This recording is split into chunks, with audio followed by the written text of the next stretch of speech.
Hi guys, today we're going to talk about anticipated reads for 2022, part 2. That's a lot of twos. So there have been a lot of new books announced since the last time I did an anticipated reads at the beginning of the year, so I figured I'd talk about some of the upcoming ones that I'm really excited about. There's a lot of good stuff on this list, and I'm trying to buy less new books and stick to just buying pre-owned books, but they're making it so hard. So starting off with a couple that by the time this video goes up, they'll be coming out tomorrow. First off is This Time Tomorrow by Emma Straub. Comes out May 17th.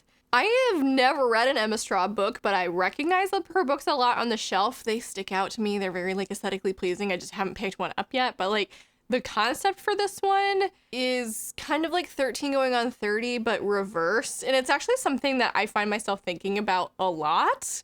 I'm really excited that someone has finally written this concept. So the plot description for this one is that on the eve of her 40th birthday, Alice's life isn't terrible. She likes her job, even if it's not one she expected, and she's happy with her apartment, her romantic status, her independence, and she adores her lifelong best friend. But as her father is ailing and it feels to her as if something is missing, she wakes up the next morning and she finds herself back in 1996, reliving her 16th birthday. And this new perspective that she's given, having gone back in time, has sort of made her reanalyze things, and some past events take on a new meaning. Is there anything she would change if she could? So again, this is something that I find myself thinking about a lot, and I feel a little bit masochistic in wanting to pick this one up because my father recently passed away, and like I said, I find myself thinking about a lot if I could go back in time and see him again, what would I say or do? And I feel like this might wreck me a little bit because of that element, but I'm really curious to see how an author approaches this concept, and I hope it's really good. I've heard good things about Emma Straub in general, so I'm excited for this one. Also coming out on May 17th is the Stardust Thief. This is the first book in a fantasy series known as the Sand Sea Trilogy, and it's inspired by stories from 1001 Nights. So we follow a midnight merchant, a criminal who, with the help of her djinn bodyguard, hunts and sells illegal magic, and she saves the life of a cowardly prince and draws the attention of his powerful father, the Sultan, who blackmails her into finding an ancient lamp that has the power to revive the barren land, at the cost of sacrificing all djinn. This one got put on my radar because I believe it is an upcoming Fairy Loot book, and I just think that sounds so interesting. It kind of gives me We Hunt the Flame vibes, but I think just because they both kind of draw from 1001 Nights and just Arabian fantasy in general. But I think that sounds really cool. It sounds like there's going to be a lot of different perspectives in this, and I've been following the author on Instagram, and I'm just really excited and liking the stuff that she's putting out, kind of hyping this book up. I am really excited for this one, and I'm really interested in seeing what Fairy Loot does with their customizations and stuff for this book. So I'm very excited for that. Then coming out in June on the 21st, we have The Ballad of Perilous Graves by Alex Jennings. This is a New Orleans music kind of magical realism book, I think. The blurb says, Nola is a city full of wonders where songs walk, talk, and keep the spirit of the city alive. To those from far away, Nola may seem strange. To failed magician Perilous Graves, it's simply home. Then the rhythm stutters. 9 songs of power have escaped the magical piano that maintains the city's beat, and without them, Nola will fail. Unexpectedly, Perry and his sister Brundy are tasked with saving the city. I've really been enjoying music sort of integrated into fantasy stories lately, and I just think that this one sounds so cool, and I like that the author is drawing so much from New Orleans culture. I just think this is going to be a really cool, fun read, so I'm very excited for this one, and the cover is so cool. I'm very hyped for this one. Then on June 28th, we have The Dream Runners by Shweta Thakrar. She wrote Star Daughter, which came out a couple years ago, I believe in 2020, and that was a really good book. I enjoyed that a lot. That was a standalone fantasy, and I believe this is also a standalone fantasy, inspired by Hindu mythology. The blurb says, 7 years ago, Tanvi was spirited away to the subterranean realm of Nagalok, where she joins the ranks of the Dream Runners, human children freed of all memory and emotion, who collect mortal dreams for the entertainment of the serpentine and mortal Naga court. But when one of Tanvi's dreams harvests goes awry, she begins to remember her life on Earth. Panicked and confused, she returns to the one mortal in Nagalok who might be able to help. Venkat, the dreamsmith responsible for collecting the Dream Runner's wares and shaping them into the kingdom's most tantalizing commodity. As they search for answers, a terrifying truth begins to take shape, one that could turn the Naga's realms of dreams into a land of a waking nightmare. So again, really liked her last standalone fantasy, and this one sounds really cool. I love the concept. I think the whole like dream element is really cool, and I'm very curious to see what she does with that. I haven't read like a whole lot of fantasy inspired by Hindu mythology, but this one sounds like a really cool one. So another book that got put on my radar because Fairy Loot will be doing an edition of it in one of their upcoming boxes is This Vicious Grace by Emily Theed, coming out June 28th. This seems to be the first installment in a series called The Last Finestra, and I believe it's like Italian inspired, which seems cool. And the blurb says, Alessa's gift from the gods is supposed to magnify a partner's magic, not kill every suitor she touches. Now, with only a few weeks left until a hungry swarm of demons devours everything on her island home, Alessa is running out of time to find a partner and stop the invasion. When a powerful priest convinces the faithful that the killing of Alessa is the island's only hope, her own soldiers try to assassinate her. Desperate to survive, Alessa hires Dante, a cynical outcast marked as a killer, to become her personal bodyguard. But as a rebellion explodes outside the gates, Dante's dark secrets may be the biggest betrayal.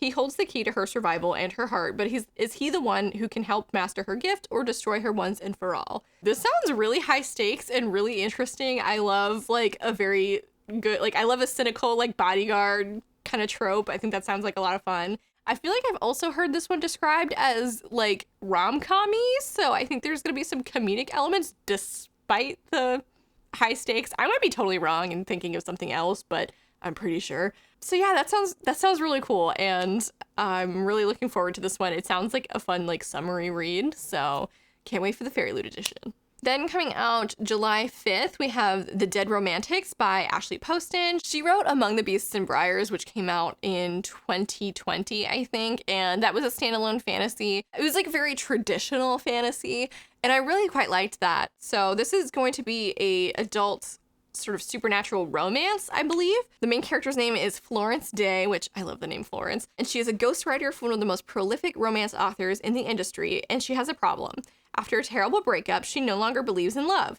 It's as good as dead. When her new editor, a too handsome mountain of a man, won't give her an extension on her book deadline, Florence prepares to kiss her career goodbye. But then she gets a phone call that she never wanted to receive, and she must return home for the first time in a decade to help her family bury her beloved father. When she finds a ghost standing at the funeral parlor's front door, just as broad and infuriatingly handsome as ever, and he's just as confused about why he's there as she is. Romance is most certainly dead, but so is her new editor.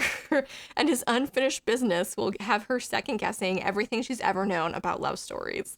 I love a paranormal romance, but we don't really see them about ghosts very often, so I think that sounds amazing. Kind of sad, but hopefully like with enough rom-com-y elements to balance it out. And yeah, I'm very curious. I think this is her first adult novel, so I'm quite interested in seeing what she does with the genre. Then we have a book that was announced literally the day after I recorded my last anticipated releases video, and that is The Daughter of Dr. Moreau by Sylvia Moreno Garcia. And if you have watched any of my videos, you probably know I am a really big Sylvia Moreno Garcia stan. I will pretty much buy anything she writes. I think she's fantastic. She writes across a bunch of different genres, and I think she nails them all. I do prefer her more like speculative work. The last one I read by her was Velvet Was the Night, and that was good. It just wasn't my favorite genre. So this looks like she's returning back to kind of the fantasy, sci-fi, magical realism element by taking the story of the island of Dr. Moreau and kind of adding her own little spin to it. And I think it sounds really cool. So again, this is a retelling of the island of Dr. Moreau, but it's set against the backdrop of 19th century Mexico, following Carlotta Moreau, who was a young woman growing up in a distant and luxuriant estate, safe from the conflict and strife on the Yucatan Peninsula, the only daughter of either a genius or a madman. So like in the original source material, we have these hybrid creatures. They're the fruits of the doctor's labor and destined to blindly obey their creator and remain in the shadows. A motley group of part human, part animal monstrosities. And they all live together in this estate, which is jolted by the abrupt arrival of Eduardo Lizalde, the charming and careless son of Dr. Moreau's patron, who will unwittingly begin a dangerous chain reaction. So this sounds like it has a bit of a romance in it too, which I'm always excited about. I like the way that she writes her romances. I'm sure I'm gonna love this. I've already pre-ordered it from Waterstones because they have a really cool sprayed edge edition. And it's interesting because usually when there's like a sprayed edge thing that Waterstones is doing, there's only one way it's gonna look. But for this one, it's either going to be in hot pink or like a really deep forest green, and you have no way of knowing which one you're gonna get until you get it, but I'm hoping for the forest green one. Then coming out on August 2nd, we have The Book Eaters by Sun Yi Dean, and this one sounds really cool, and I also really like the cover for it. The blurb says, out on the Yorkshire moors lives a secret line of people for whom books are food, and who retain all of a book's contents after eating them. To them, spy novels are a peppery snack, romance novels are sweet and delicious, and eating a map can help them remember destinations, and children, when they misbehave, are forced to eat dry, musty pages from dictionaries. That just sounds so interesting to me, and I'm not going to read anymore because, like, I don't want to know, but I think there's, like, a mystery element in this as well. Like, the cover is definitely giving me, like, a dark vibe, so I'm very curious. I like the concept a lot, and I can't wait to check this out. I think I requested an arc of this, so that'd be cool if that came through. Then on August 23rd, we have The Undertaking of Heart and Mercy by Megan Bannon. This is a adult fantasy romance, I believe, involving Hart, who is a marshal tasked with patrolling the strange and magical wilds of the lands of Tanria. It's an unforgiving job, and Hart's got nothing but time to ponder his loneliness. Mercy has never had a moment to herself. She's been single-handedly keeping Birdsall & Son undertakers afloat in defiance of sullen jerks like Hart, who seem to have a gift for showing up right when her patience is at its thinnest. After yet another exasperating run-in with Mercy, Hart finds himself penning a letter addressed simply to a friend. Much to his surprise, an anonymous letter comes back in return, and a tentative friendship is born.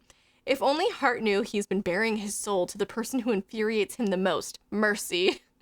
As the dangers from Tanria grow closer, so do the unlikely correspondence. But can their blossoming romance survive the fated discovery that their pen pals are their worst nightmares, each other? That sounds so fun. I like the whole pen pal relationship. I've read some books where that's done really well, and I've read some books that have been done very poorly.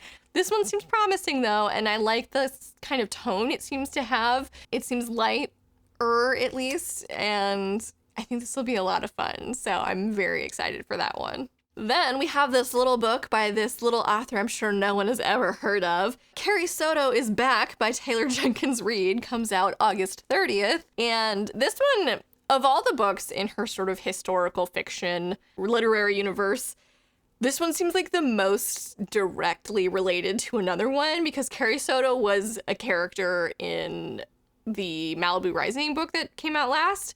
And while she wasn't a main character, she was in it quite a bit. Like, literally, the main character's husband in Malibu Rising leaves her for Carrie Soto. So this book is going to be following Carrie Soto, who is a tennis star who's since retired, but she was, like, a huge name back in the day. And she finds herself sitting in the stands of the 1994 U.S. Open, watching her record be taken from her by brutal, stunning British player Nikki Chan. So at 37 years old, Carrie decides to come out of retirement for one last year in an attempt to reclaim her record. There also seems to be a romance in this, or maybe not, second chance romance? I don't know. Her manager, I think. This sounds interesting. I pretty much always like Taylor Jenkins Reid.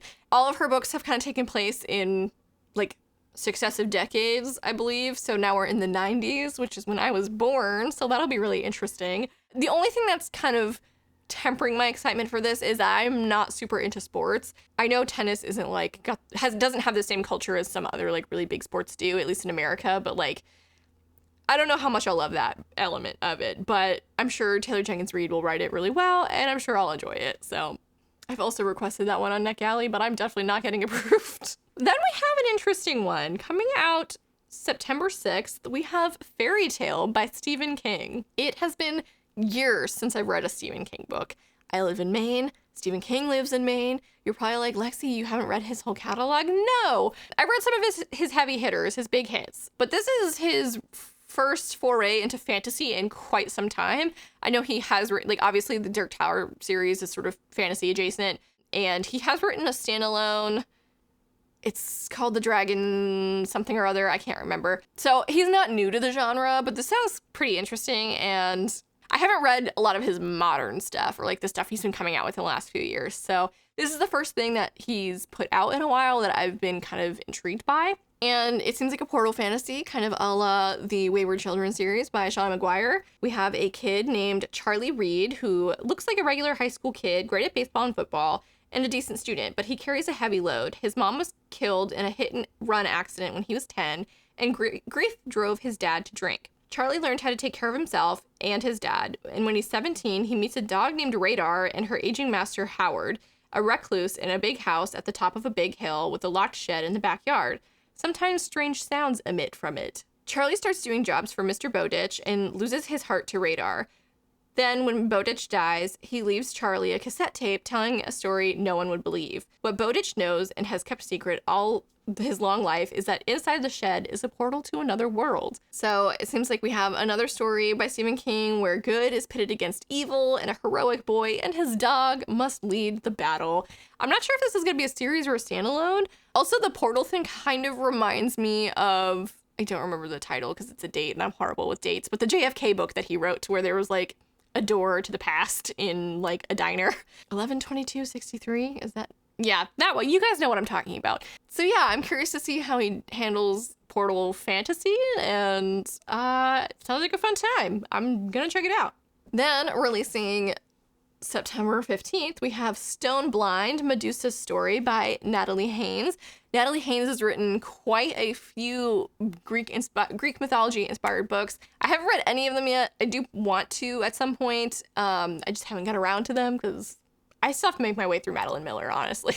Then I'll tackle Natalie Haynes. But this one sounds really interesting. I've always really been intrigued by the story of Medusa, and this seems to be sort of her myth from her perspective, a bit more of a sympathetic view of her, which honestly, we should all have sympathy for Medusa because she got screwed over, honestly. So the blurb says that Medusa is the only mortal in a family full of gods. Growing up with her sisters, she quickly realizes that she is the only one who gets older, experiences change, and feels weakness. Her mortal lifespan gives her an urgency that her family will never know. When desire pushes a god to commit the unforgivable, Medusa's mortal life is changed forever. Her punishment is to be turned into a gorgon, sharp teeth, snakes for hair, and a gaze that will turn any living creature into stone. Appalled by her own reflection, Medusa can no longer look upon anything she loves without destroying it. She condemns herself to a life of solitude in the shadows to limit her murderous range. That is, until Perseus embarks upon a fateful quest to fetch the head of a gorgon. This is the story of how a young woman became a monster and how she was never really a monster at all. And that sounds so powerful. Yeah, very excited for that one. Love a sympathetic villain story and very, very excited for that one. Then we have a sequel and the final book in a duology that I'm really excited about, and that is Heart of the Sun Warrior by Sue Lynn Tan. I can't get too deep into the details about this one without spoiling the first one, but I just read Daughter of the Moon Goddess, which is the first book in this duology, a couple weeks ago, and absolutely loved it. It felt like a fairy tale. I really loved the characters in it, and there was a fun love triangle, which we know I love a love triangle, so very curious to see how the story continues to develop as we follow Xing Yin. Again, can't really, I'm like looking at the description right now, and like if I were to say pretty much anything, it was probably the first one. So I think I'm just gonna leave it at that. But I highly recommend Daughter of the Moon Goddess if you haven't read it already, and I'm sure this next book is going to be just as magical. Then we have an anthology series I'm really excited about, and I'm really bad at reading anthologies, but this one sounds really interesting, so I'm like, I'm gonna read it. Coming out on November 22nd, we have At Midnight, which is not just by Dahlia Adler, but she's the author listed as like the person who kind of put this all together and edited it. The blurb says, weaving fresh tales with unexpected reimaginings, At Midnight brings together a diverse group of acclaimed YA writers to breathe new life into a storied tradition. We have a couple authors that I'm really excited about to see their interpretations of kind of classical fairy tales. So Dahlia Adler herself is writing a Rumpelstiltskin one. Tracy Dion, the author of Legendborn, is tackling The Nightingale. We have Hafsa Faisal doing Little Red Riding Hood. Melinda Lowe doing Frau Trude, which I haven't heard of, but Rory Power doing Sleeping Beauty. And an all-new fairy tale by Melissa Albert, who wrote The Hazelwood. So that's already kind of Alice in Wonderland retelling. So I'm very interested in reading this. I love fairy tales and I love retellings. So I think that's going to be a really fun compilation of short stories. Then we have a graphic novel I'm really excited about, also coming out on November 22nd, which is The Marble Queen by Anna Kopp. This is a sapphic fantasy story, including an arranged marriage element, which I love. So we follow Princess Amelia and her kingdom of Marion is in shambles after months of their trade routes being ravaged by pirates. And now the only seemingly option left is for her to save it through a marriage alliance. When she gets an exorbitant offer from the royalty of Iliad, a country shrouded in mystery, Amelia accepts without question and leaves her home to begin a new life. But as she lands on Iliad's shores to find that her betrothed isn't the country's prince, but recently coronated Queen Selira, shocked, Amelia tries to make her sense of her situation and her confused heart. Selira has awakened strange new feelings inside of her, but something dark hides behind the queen's sorrowful eyes. Amelia must fight the demons of her own anxiety disorder before she can tackle her wife's, all while war looms on the horizon. I love everything about this. This sounds so interesting. The art on the cover looks so cool. Very intrigued by this, and I don't know if it's gonna be a series or a standalone. It's hard to tell with graphic novels sometimes, but if it's a series, I'm gonna pick them up all. I'm gonna pick all of them up. Then in December on the 6th, we have Well Traveled by Jen DeLuca.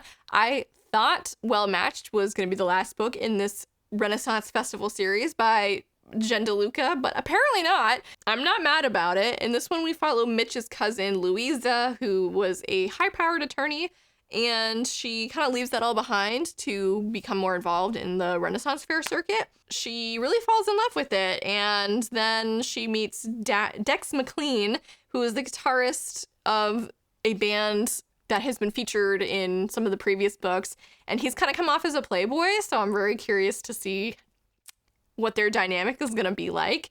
And he's just been touring with these Renaissance festivals for a while. Louisa proves to be kind of indifferent to his charms, which of course frustrates him and kind of makes him reevaluate some things. And they're forced to spend their days together on the road. So we have forced proximity. We have kind of an opposites attract kind of thing. And I love this world that Jen DeLuca has created. It gives me the warm fuzzies every time I read her books. So very happy that she's continuing to write in this series and to dive back into this world because it's a lot of fun.